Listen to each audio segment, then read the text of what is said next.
It all started with a simple job posting online. Seeking adventurers, high pay, free travel, unforgettable experience at the North Pole. Alex didn't think twice before applying. Fresh out of options after months of failed freelance gigs, this seemed like a lifeline. Within hours of submitting their application, Alex received a call. No interview, just an offer. A plane ticket was emailed within minutes. The plane landed in a remote Alaskan airstrip. Alex was greeted by a driver dressed in a heavy parka and dark sunglasses, despite the overcast sky. He didn't speak much, only pointing to a snowcat vehicle idling nearby. The drive to the facility was eerily quiet, the snow stretching endlessly in every direction. As the vehicle approached its destination, a massive industrial compound loomed out of the whiteness. Its sharp, angular architecture looked more like a military base than anything remotely festive.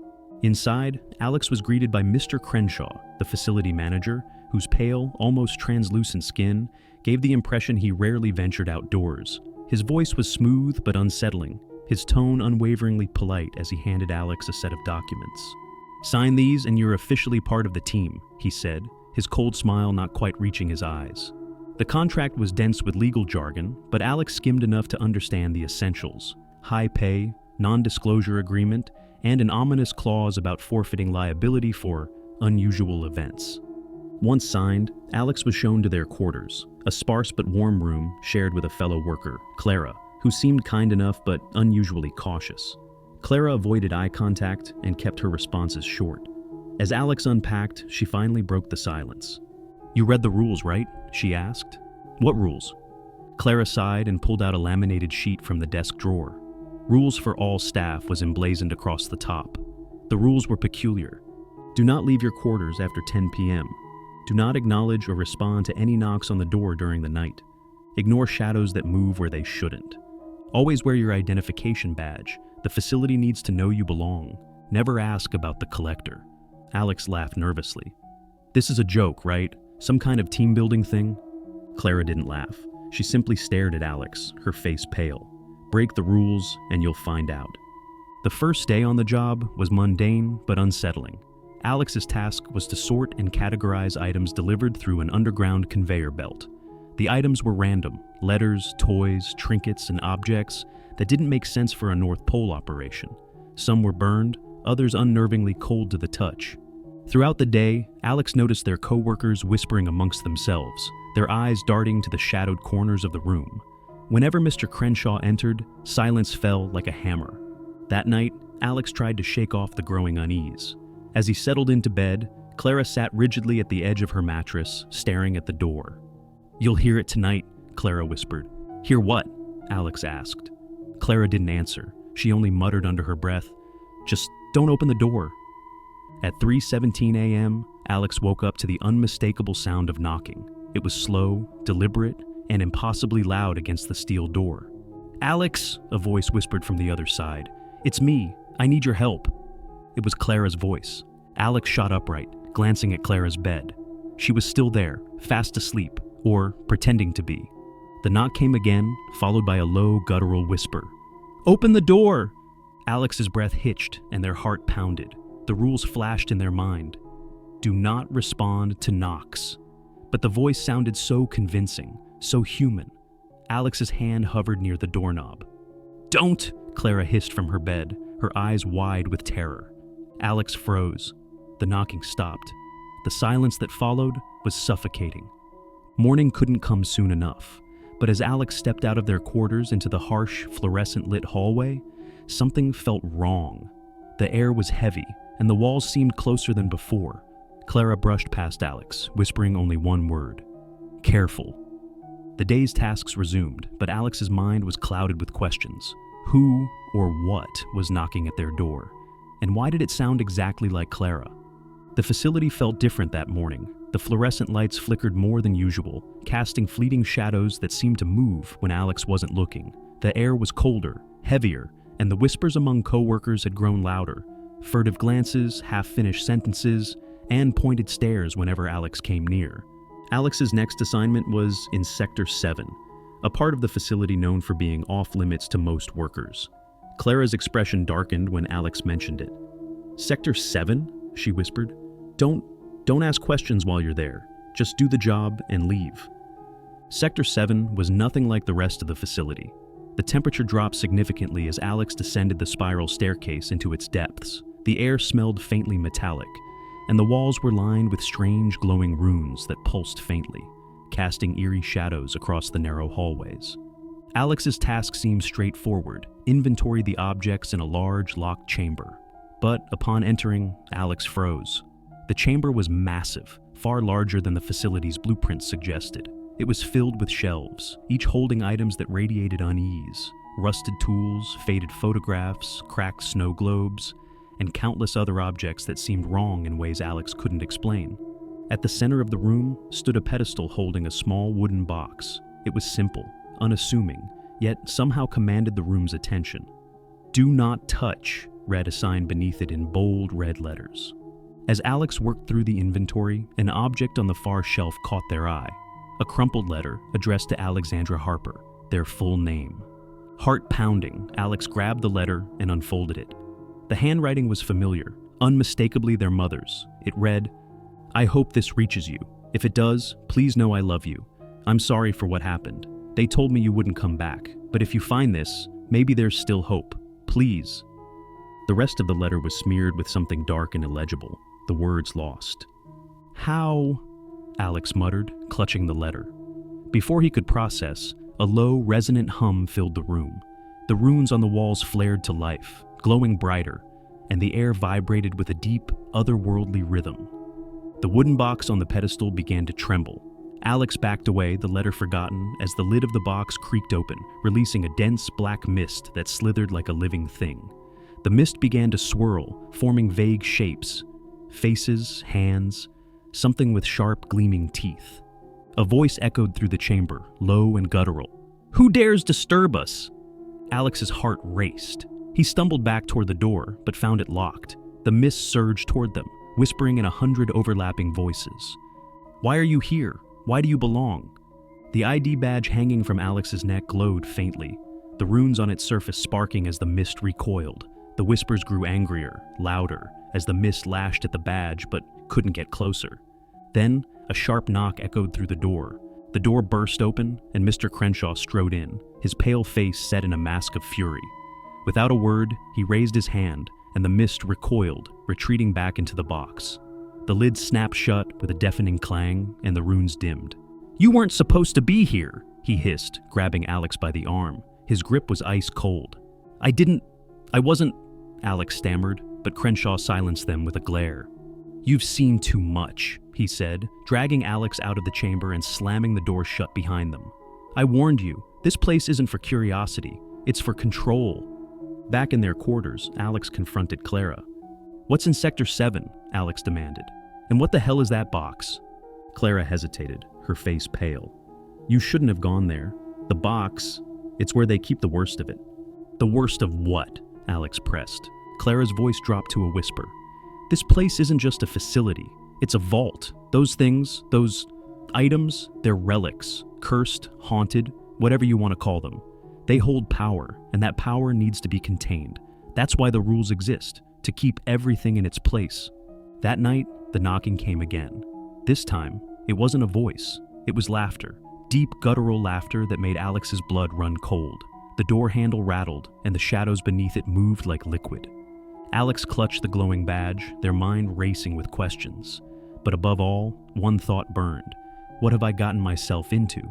The facility's atmosphere had shifted. The air felt heavier, colder, and every corner seemed to harbor an unseen presence. The laughter from the night before echoed in Alex's mind, haunting every thought as he trudged through the corridors. People avoided him now, eyes darting away, conversations halting mid-sentence. Even Clara wouldn't meet Alex's gaze. The next assignment came abruptly, a message on Alex's tablet. "Report to Observation Room 3, mandatory." Alex's stomach churned as he followed the directions to a part of the facility he'd never been to. The observation room was sterile, the walls lined with frosted glass that pulsed faintly with the same runic glow from Sector 7. Inside, a massive one-way mirror looked into a sealed chamber. In the center of the chamber stood the wooden box from Sector 7. Mr. Crenshaw was already there, his expression unreadable. "You're here because we need answers," he said, gesturing to the glass. "After your mistake, the artifact has been reacting. We don't know why, but it seems to have an interest in you." Alex's pulse quickened. "Interest? What does that mean?" Crenshaw didn't answer. Instead, he pressed a button on the console in front of him.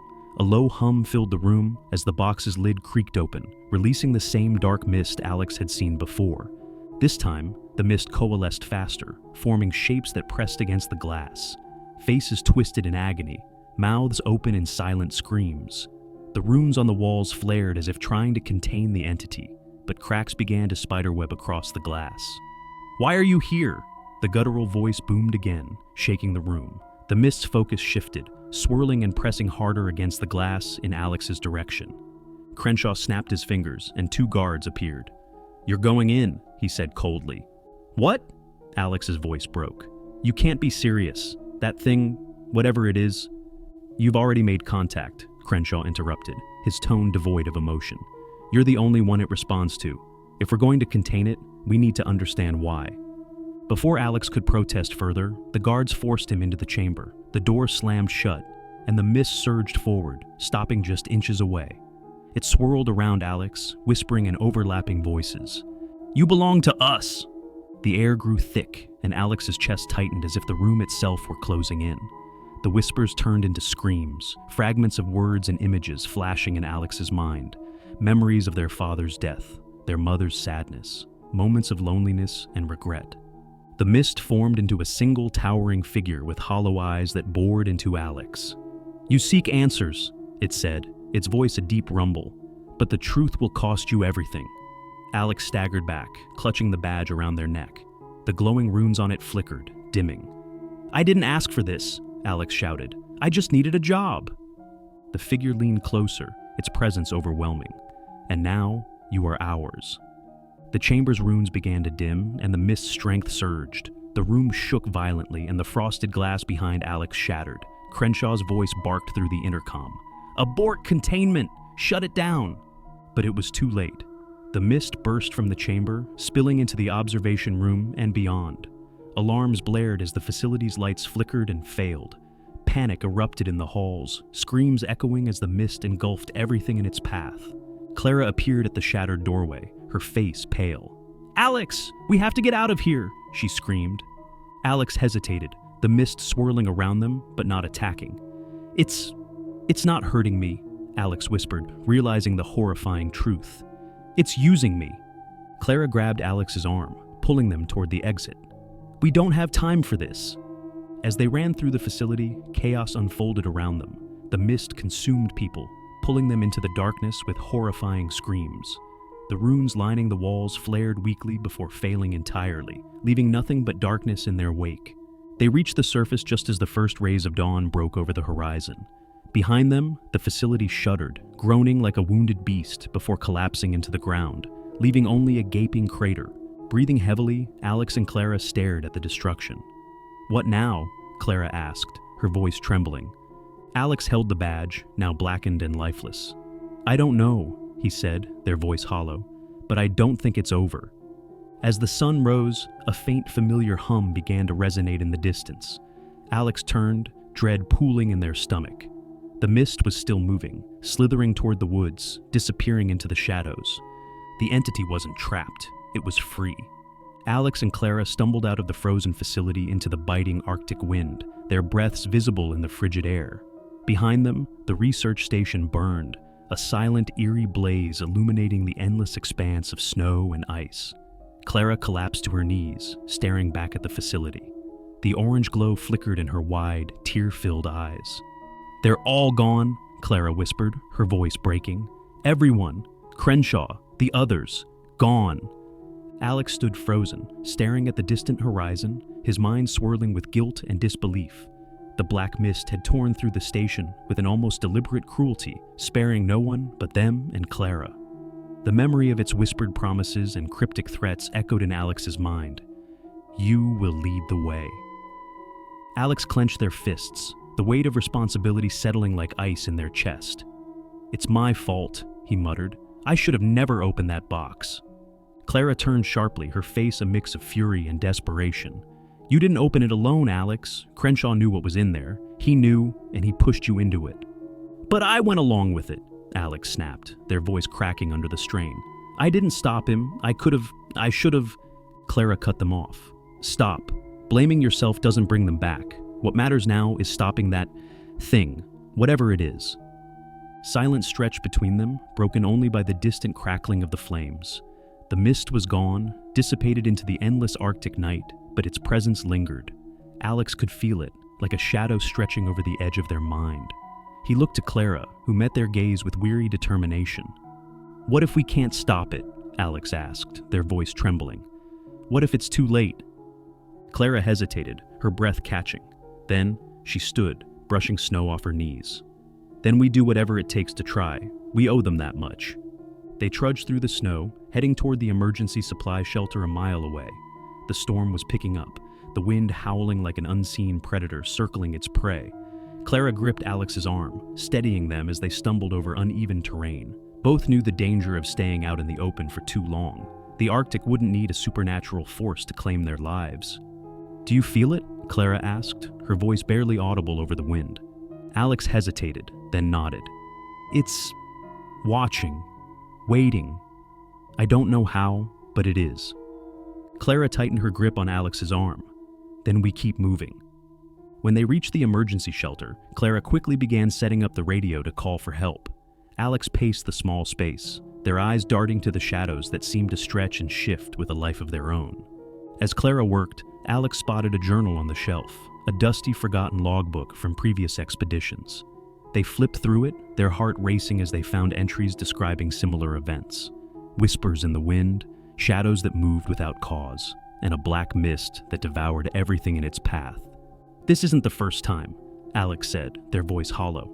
He handed the journal to Clara, who skimmed the pages, her face growing pale. Clara looked up. "Then why didn't anyone warn us?" Alex shook their head. "Because no one survived to tell the story." The radio crackled to life, interrupting their grim realization. Clara grabbed the receiver, shouting into it. "This is Clara Haynes, requesting immediate evacuation. The station has been compromised. Repeat, the station has been compromised." The response was faint but clear. "Acknowledged. Evac team en route. ETA 4 hours. Hang tight."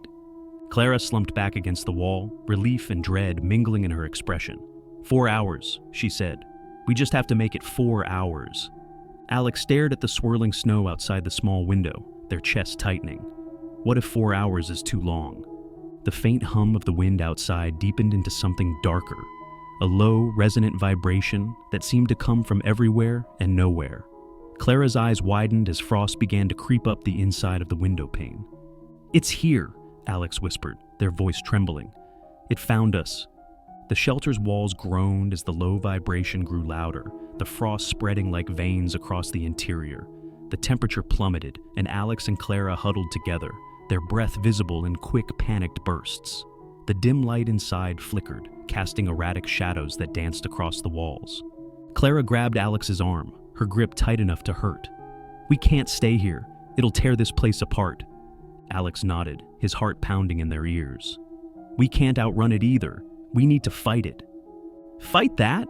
Clara gestured to the frost-covered walls as the black mist began seeping through the cracks, swirling and growing like a living nightmare. "With what?" Alex's eyes fell to the journal still clutched in Clara's hand. The previous teams, they didn't survive, but they documented it. There's something in there that might help. Clara flipped through the pages, her fingers trembling. "There's nothing. Wait." Her voice caught as she found an entry scrawled in frantic, uneven handwriting. "The light repels it. Sunlight, fire, but only for a time." "The light," Alex repeated. "We need light." Clara scrambled to their gear, pulling out a flare gun and a handful of flares. "This isn't much, but it's all we've got." The mist began to take shape, twisting into human-like figures with hollow, glowing eyes. Their movements were slow and deliberate, their voices a chorus of whispers that filled the small space. "You can't escape!" Alex gritted their teeth, grabbing the flare gun from Clara. "We're not going down without a fight." With a trembling hand, he aimed at the encroaching mist and fired. The flare burst into blinding red light, momentarily driving the figures back. The whispers turned into a guttural screech as the mist recoiled, retreating to the edges of the shelter. "Keep firing!" Clara shouted, lighting another flare and throwing it into the growing darkness. The figures hesitated, their forms flickering like shadows in a storm. Alex reloaded and fired again, forcing the mist back further, but the flares burned out quickly, and the mist began to creep closer once more. "It's not enough," Clara said, panic rising in her voice. "We need more time." Alex looked to the door. "We have to lead it outside, into the open." Bursting out of the shelter into the howling Arctic wind, Alex and Clara stumbled through the snow, the mist following them like a predator stalking its prey. They lit flares and dropped them behind him, creating a brief barrier of light. The mist paused but didn't stop, weaving around the flickering flames. "We're running out!" Clara shouted, her voice barely audible over the wind. Alex scanned the horizon, his eyes locking on the smoldering remains of the research station in the distance. "The fire!" he shouted. "If we can make it to the station, maybe the flames will hold it back." They ran, the mist swirling closer with every step. The whispers grew louder, more insistent, filling their minds with half-heard promises and chilling threats. Clara stumbled, falling to her knees, but Alex grabbed her arm and hauled her back up. "Don't stop!" Alex yelled. "We're almost there." The station loomed ahead, the dying flames casting eerie shadows across the snow. As they reached the perimeter, Alex grabbed a piece of burning debris and waved it toward the mist. The flames licked the air, creating a temporary barrier that held the mist at bay. "It's working," Clara said, her voice filled with desperate hope. But the mist didn't retreat. Instead, it began to circle the station, tightening its grip like a noose. Alex and Clara stood back to back, clutching their makeshift torches as the figures emerged once more from the darkness. "You belong to us." "No," Alex said, their voice shaking but resolute. "We don't." With a final, desperate act, Alex hurled the burning debris into the heart of the mist. The flames erupted, fueled by the scattered remains of the station, creating a fiery explosion that lit up the Arctic night. The mist shrieked, writhing in the light, its forms disintegrating into nothingness. Clara grabbed Alex, pulling them away from the inferno. They collapsed in the snow, gasping for breath as the fire consumed what was left of the station. The mist was gone, or so it seemed. Days later, Alex and Clara sat in a rescue helicopter, wrapped in blankets and staring out at the endless expanse of white. The rescue team had found them at the edge of the burning station, barely alive, but miraculously unharmed. "Do you think it's really over?" Clara asked, her voice barely above a whisper. Alex didn't answer. His hand rested on the journal they had kept from the shelter, its pages filled with warnings and unanswered questions. They stared at the horizon, where the faint outline of the facility's ruins still smoldered against the snow. In the silence, Alex thought he heard it, the faintest whisper carried on the Arctic wind. "We will wait." I hope you have enjoyed the story. And since you have watched to the end, please tell me what else you want to see, and please sub to the channel. Happy New Year from Mystery Drive.